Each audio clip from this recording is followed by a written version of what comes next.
All right, good morning, everyone. Happy, is it Thursday? It's not Thursday. There's no way it's Thursday. It's got to be still Wednesday, right? Losing track of this week. It's been flying by. If it is just Wednesday, then I feel embarrassed. But I think it's Thursday. I'm pretty sure it's Thursday. I guess the weather guy should know what day of the week it is, right? It matters.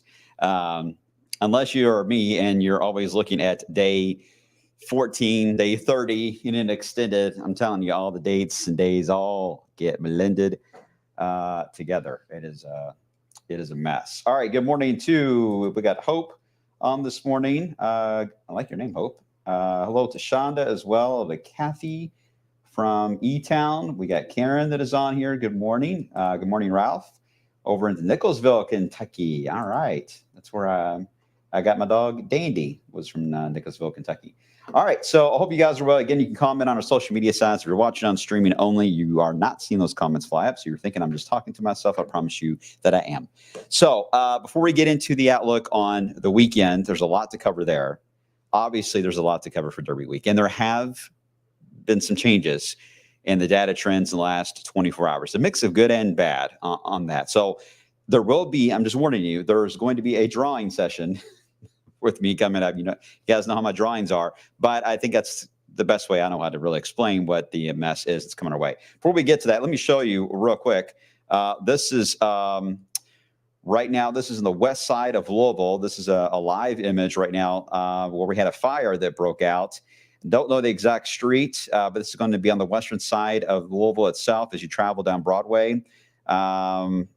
I believe you could see the old railroad bridge there, and obviously you see the Sherman Minton in the distance. But it's on the Kentucky side we're talking about. I don't know if anyone was hurt, but there was obviously some structures in that area. Newsroom is checking on that, and hopefully we'll have more coming up here a bit later on this morning. So we'll keep you updated on that. Okay. So good morning again to everybody that is on here this early in the day, and let's get rolling. Right. So let's start with the. Well, I had a camera view, all right? All right, we've got a camera view. Let's get right into the satellite, which shows some backwards moving clouds. What are you doing, clouds, sneaking in here? It was cold. Did anybody get frost this morning? I know we had some 30s for sure out there. A little batch of clouds likely protected a lot of areas around Cincinnati from getting any frost with that cloud interruption that came through there. But if you got any frost, let me know, or how low you went on the thermometer. I got down roughly to about 39, 40, I believe it was, at the house. The airport was pretty close to 40. All right, got some frost reports. Thank you, Adam. Hello, thanks, Kathy. Appreciate that. Campbellsville, they did. Indiana, Elizabeth, Indiana. Thank you. Scattered frost. Dave and Gina over in Carrollton. Appreciate that. And you had frost even in Linden. All right. Well, had a little bit of it out there. Hopefully that's the last. All right. Hope says no. Did not get any. Good. Thank you, Hope. So I think overall this should be the last. Now there are signals of some chilly air, perhaps in the 40s that may come our way, but I'm not seeing a frost level setup showing up in the extended. I hope I haven't ate my words on that, but that's still the case, the way it's looking out. Okay. Boy, I tell you what, you look to the west. Sorry, something is biting my ankle. You ever have those moments where it just feels like you have like a fire ant on your ankle for a random reason? Okay. You see the showers and storms back into Arkansas and Kansas, and even a couple of warnings. That is going to be the warm front. A lot of the rain here that is developing is actually ahead of the warm front itself. So a lot of it's elevated convection. So it's mainly going to be a hail and maybe an isolated wind threat since they are elevated into the Ozarks there. But your main severe risk, and this is not coming our way today, just FYI, but it's going to be back in the plains. This is where it's going to be active on the radar. That's where we're going to be dealing with severe weather into the Front Range all the way down in Texas. Classic area for Tornado Alley, right? So storm chasers will be out there. But watch the outlook here. This is today's. Here's tomorrow's. A bit of a shift to the east, right? Enhanced risk, Omaha, Kansas City. We're not in this. That system quickly moves in the Great Lakes, but then another one rolls in. And that one allows for another enhanced risk. Kansas, Oklahoma, into Texas. And if I were to extend this out another day, you would see nearly the same spots, a little more east, but nearly the same spots under the severe risk. So what a time period this is going to be for them. Even if it was a slight risk every day, it still would be a busy setup. But there's going to be a constant threat. Can you imagine, as much as we all have anxiety here in the wave country, if we had to deal with an enhanced risk of severe weather on a daily basis, oh my goodness, I don't think we would get any sleep whatsoever. So we're thinking of them. I hope it ends up being okay, and it's just mainly small hail and gusty winds, not a whole lot of wind issues there. But I got a feeling it's going to be worse than that based on the conditions in the plains there. So while we're getting some calm weather in our outlook in the short term here, especially, it is certainly going to be busy for our friends there to the west. So we'll be watching that carefully. Ashley asked, have you chased before? No, I'm actually not. I've never wanted to be a storm chaser. Is that weird? Is that weird to be a meteorologist and say that? Only because tornadoes do terrify me. I have seen them before. I have seen them change direction before. And that, I think, as a kid, I saw the one in 96 that went through Bullitt County. And that thing was so massive. It was very similar to Henryville on the size based on the video. And then what I remember from Mount Washington in 96, they're very, very similar looks to them. So those things are just absolutely terrifying when you just see something. Well, people get to look at them, and they are very majestic when they're in a field in the plains. I get that, and the meteorology side of me totally gets that. But when you see one that's in a neighborhood and you see debris flying, you know someone is losing their home at that moment or getting hurt or worse, it is just absolutely heartbreaking that you can't do anything. At that point, you're just trying to navigate where you're at, but you really can't do much. So it's really tough, very tough, other than prepare, obviously. But anyway, to answer your question, no, I have not. Okay, so here's what we're going to do. I am going to draw because that is the best way. Or did I move it here? Yeah, here it is. I want to explain how this is going to evolve for the weekend and early next week, because I'm going to show you different maps, and it's going to be a bit confusing when you see it all. So I think I want to be as clear as I can. And when I'm done, I'm going to try to test you guys. So I hope you're paying attention. Okay. We know we got the series of fronts and waves that are moving in from the plains into the Great Lakes. A lot of that really for the majority of now through the weekend is going to be to our northwest. We'll be just around the edge of that, enough to get wind out of these systems because they're so close, and enough to get humidity and warmth out of the area. Will be in the 80s. And a lot of wind, as I mentioned, but the storm threat is not going to be overly high. The one change to that I'm starting to see is going to be Saturday night. We may have some thunderstorms in the area. Even Saturday morning, actually, we could have some thunderstorms around. So there are a couple ways that we could get rain out of this for the weekend, depending on how these waves play out. Otherwise, okay, the one that we're seeing the severe risk that's really going to ramp up for the weekend into Missouri and Arkansas is indeed going to be a cold front. This cold front is moving like a snail by the time it really gets to us, especially. So it drifts. I'll kind of draw it in a random fashion here over and over. Moves in. There's Sunday. Monday, it's over us.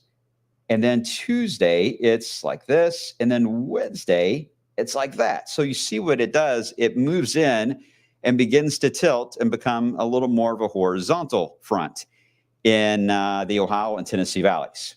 Okay, well, as far as severe weather goes, when you have a front that is moving that slow and tilting, your severe risk as far as anything big is going down dramatically. So I'm not concerned about severe weather for certainly on Monday. A couple of gusty storms, I can't rule that out just because it's going to be warm in the 80s and it's going to be humid, right? So that's possible. We'll have a boundary. But organized severe is going to be very difficult in this type of scenario when the front is doing its tilt, because why is it doing that? Well, it's mama. The parent low that is moving through, skyrockets up here into eastern Canada and just leaves the front behind. So again, low pressures are the driving force on these fronts. You can have a strong front, yes, but the low itself is the engine for that whole thing. So with it kind of being pulled away, the front itself loses a lot of its forcing and kind of just drifts because there is going to be a high to the south and it is warm. It is humid here. So the front will kind of just take advantage of that and chill out.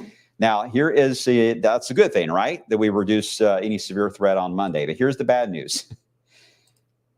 Because the front becomes horizontal, that leaves it at risk for little weak waves that will be traveling along this front as we head into Tuesday, Wednesday, and maybe even Thursday.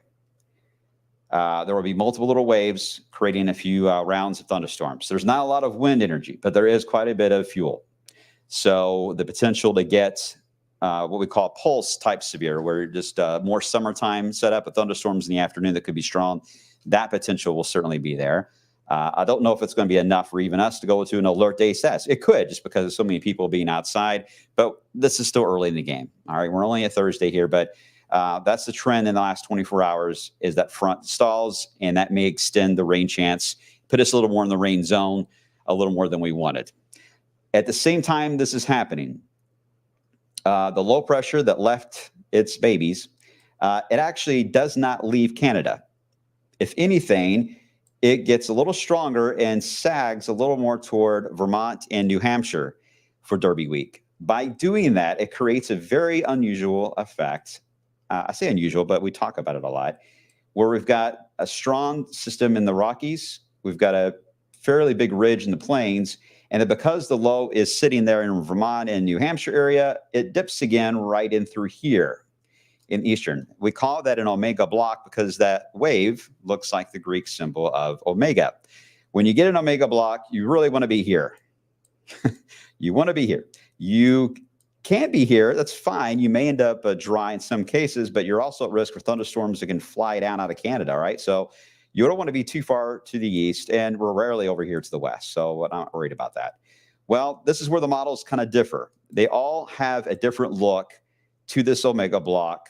Some of it a little more extreme on the eastern side, some a little more to the west with this. This makes a big difference on pushing that front, first off, Wednesday and Thursday south of us, but it could allow potentially for some cool air. I mean, I'm talking about a 20-degree difference from our forecast data that we had yesterday on highs for Oaks and Derby are showing up. Some of the models are saying only 60s for highs with lows in the 30s. And why are they doing that? Well, they're more aggressive with that dip on the eastern side of the omega block, and therefore you get a very chilly flow of air that sinks into the Ohio Valley. Some are not aggressive with that, and again are more east. And if that's the case, we will be in the warmer zone there. But that's the battle I think we've got as meteorologists now to figure out how far east and west will that dig be into the northeast. That's going to be the game player for sure for Oaks and Derby there. It is worth mentioning that I wasn't joking about the storm threat that you can get on Omega Block when it comes to this portion of it here, where you get storms, MCSs or complexes of storms that race down in a northwest flow. That is showing up. Most of the modeling wants to wait until Sunday after Derby and Monday after Derby that we would get back into that territory, and that would be a problem. I'm hoping that we don't end up in that zone for Oaks and Derby. That would make things, well, rough for us in the storm category. The modeling, though, is going to keep varying on this entire setup, guys, because we don't have every system sampled here that we need to really get this factor in. But I think this is it. This is the challenge that we've got. Not only will be the front that is draped over us for Monday, Tuesday, and Wednesday for a thunderstorm threat, but it will be the dip there on the eastern side of the block. How will this low dig? How far will it go to allow for some changes in our weather here locally? Type 64. If you are good on that, and I'll go through the maps, I will. But 64, if you understand what I just explained or not, just confused you, let me know. I always want to make sure everyone's clear before I dive into the finer details. Okay, I see Brian, Karen, Brad. Is it Jackie? I think I see Kim, Angela. Angela typed out 64. Thank you, Angela. Ashley, 64, but still kind of confused. All right. Well, Ashley, hopefully, how about I'll show you some maps, Ashley? Maybe that'll help. That'll help. My drawing is not the best. So let's start with the short term. Let's get to the warm front that's coming in tomorrow. As we head into tonight, we have the first of two balloon glows. Right now, I think it looks good. I'll show you the details, but it looks good for this evening. So we'll start off with good news. Here comes the warm front. As we head into tomorrow morning, we got the balloon rush hour race right now. That has improved. I'm not seeing as much low cloud activity, and the wind is going to ramp up, but doesn't quite do it yet for Friday morning. So that may be a good thing. So I'll show you the condition on the rush hour race for the balloons. We get into mid-afternoon on Friday. Here's the actual warm front. It passed on by. Models are having a tough time trying to figure out how much of this is going to be filled in. Some are really sparse, like our in-house model just did. It just barely passed on by. You wouldn't even notice it. It would just, that's it. You may not even see a shower out of it. Some are a little more aggressive with some rain and thunder. The good news is I still do not see any type of severe signal with this. So it is a relatively quick wave of showers. But if you are planning mowing activities and yard work, just be aware, you get to about 1, 2 o'clock tomorrow, that is when the rain chance will kick in. This will move fairly quick, but here's the thing. As it moves on by, it's got some warm and humid air. This is the boundary that will just change us into summertime as it passes on through. It will also increase the wind, which is going to be the problem for the second balloon glow. For Wednesday will be the wind and perhaps even a lower cloud base that we'll try to develop. Now look to the west. Look how stormy it is. There's even you can even see the MCS there in Columbia, Missouri on the modeling. You don't see that too often. Very stormy, but the flow is around. You can almost see the stretching of the fuel in red there.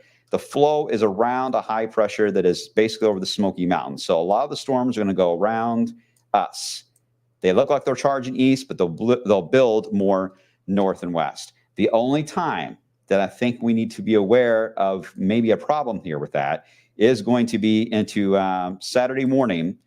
Now, the in-house model keeps the storms in Indianapolis. The HER model is a little weaker with the high. And by doing that, it allows the storms to reach us into the overnight hours of Saturday and out of here by sunrise Saturday morning. So we'll need to watch that and see how close they get. This will again be an overnight passage. They will likely be elevated. So again, as far as any severe risk, it would be just mainly small hail and a few gusty winds, but a lot of lightning and heavy rain. So that's one small change when we're watching, again, overnight storms. But either way, this is near the balloon race time. That is tough. That may allow for a lot of wind. And again, there could be some thunderstorms around the area. We get into Saturday afternoon. It's mainly going to be about wind on Saturday, and it will be warm. The gold area you see, that's your main storm threat zone. No, it is close to us, right? You can drive to it. It's that close to get into the storm zone. But so far, we still should have the protection of the high to keep things quiet for us in the radar. We're going to keep the storm chance in, but I don't see it being very high as far as a risk on that. The wind is certainly going to be strong, as you'll see, as we head into your Saturday. Eventually, though, the high is going to surrender. As it does, the front then has clearance to come on through, but it's going to take until after Sunday. In fact, you can see on Sunday, the high has one little fight because the low gets strong in the plains. The high pushes back that gold zone all the way back into northern areas of Illinois and Missouri. So that's the reason why for the parade, it still looks good. Warm, but I don't see much of a storm chance. We may be able to remove it all together, to be honest. Okay, wind, here it is for the balloon race Saturday morning. Yep, it's going to be a problem. And it certainly is a problem in the afternoon, 30, 40 miles per hour for wind gusts on Saturday. So if you do have any parties planned, I see somebody does. Who has a party? Birthday party, Oldham County, a bounce house be a bad idea? Yes. 30 mile per hour winds or higher. In my opinion, not a good idea for a bouncy house. So I would adjust that idea. That's my personal opinion. Those are very much a high risk and it can be a danger to kids. So yeah, the wind's gonna be strong. So sorry about that. Tell them happy birthday. But I just don't think a bouncy house is a good idea. Other ideas that can be fine, but anything that can blow away is going to be at risk. Okay, so try not to be a bummer, but being real with you. Okay, so here's the wind again on Saturday. Does stay a little gusty into Saturday night. Sunday looks windy as well, but there is an obvious trend that it's going to be west of 65. We'll have the higher gust, east lower. So Louisville's are in the edge, but it may still be enough for an issue for the inflatables for the parade. I know we don't have a ton of inflatables in the parade, but the ones that we do have will likely have to either fly very low to the ground, hold them real close because I don't think they're going to hold them up high here. Speaking of wind, here's the balloon outlook. We got green going for the glow for tonight at 9 o'clock at Waterfront Park. So I recommend that one for tonight. If you want to take the kids, this is a better event that has a much more of a guarantee on it. You get into rush hour race tomorrow at Bowman Field, which is always fun, in your rush hour traffic. I mean, try to pay attention to the road. but you will see the balloons flying. That has improved. We're agreeing for that. It will be chilly for those heading out to Bowman Field to watch them. The glow for the second glow, got to still keep the caution up. I think the wind's going to try to ramp up, and there will be some low-hanging clouds. They got a limit on ceiling. Well, actually, the ceiling doesn't matter because it's a glow, but the wind will be the factor there, ramping up. So we'll have to keep that up. But it will be warmer for the glow. It's not red yet, but we got to keep it at a caution. The ceiling is a factor, obviously, for the race on Saturday, and that will be a problem, as well as the strong wind gust potential. So that remains in the red. I feel bad for the balloon race. I feel like it always faces the same issue there. All right, here's the Euro. Let me show you the differences. The Euro, again, you see the fuel that's showing up here in the yellow and gold. Gold worse than red. All right, so here's the front. Notice we're not seeing much gold here, right? So there's not a ton of fuel. Again, that's why I'm not as worried about severe weather here on Monday into Tuesday. Front passes by. Here's where we get the little more of the elongated look, where we get some, let me back that up, where you get some storms there on Wednesday. The Euro's fast. It wants to really push down that low into eventually the northeast. What was I saying? Vermont, New Hampshire area. So because of that, it wants to shut that front down quickly to where Thursday's fine. We get into Oaks and Derby Day. Cool outside. Pleasant, very pleasant and dry. But then we got to be careful. We get into the day after Derby. That's when we start to enter what could be a northeast flow, the storms that may try out to develop. That's the Euro idea, which is a little different than what it had yesterday for sure. Here's the GFS. Got the front moving in. Again, we do not have any of the red and gold in our area, so the severe risk is not very high. But we get into Steamboat Day for Wednesday, and that's the day that I think we need to watch that there could be a severe risk added. Would be Wednesday with that front around the area. Depends on what happens here and which model. The GFS, again, kind of stalls this front east-west. The Euro, as you saw, wants to be quickly aggressive on this and get it out of here. So, but unfortunately, there are more models showing the GFS idea than there are the Euro idea. So the battle continues between the models. I love it. It's like a race. So that's the problem that we'll have to see how that plays out. But it does have the dip. Here's the Omega block. I'll try to draw it here. It goes way up there over the banner and then right there. Okay. So here's the problem here. This is more east. That would put us a little more into the protection of the center part, but we got to, again, watch that northwest flow. Don't really see that showing up. The model stops here on Sunday, but just after Sunday, it has several rounds of storms that just dive right into the area. That'll be a problem for us after Derby, worry about later. So let me get right into the entire 10-day as it stands now.